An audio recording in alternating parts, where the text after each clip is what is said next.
Hizbullah kembali menargetkan pemukiman pasukan pertahanan Israel atau IDF yang berada di perbatasan Lebanon-Palestina.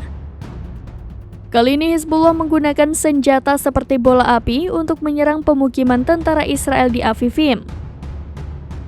Adapun video tersebut diunggah Hizbullah di Telegram pada Sabtu 30 Maret. Dalam video itu terlihat bola api Hizbullah meliuk-liuk saat diluncurkan. Serangan tersebut langsung membakar rumah-rumah tentara IDF yang ada di pemukiman Afifim. Selain itu, serangan udara Israel di Provinsi Aleppo, Suriah pada Jumat 29 Maret 2024 menewaskan 42 orang. Dari jumlah tersebut, 36 diantaranya merupakan tentara Suriah.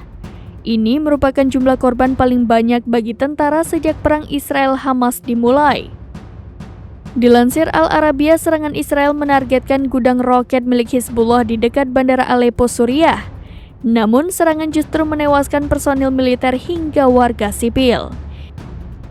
Dilaporkan ada 5 pejuang Hizbullah yang tewas dan puluhan warga terluka.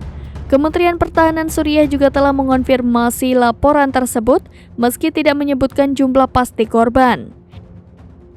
Diketahui Israel telah melancarkan ratusan serangan udara di Suriah sejak Perang Saudara pecah pada 2011.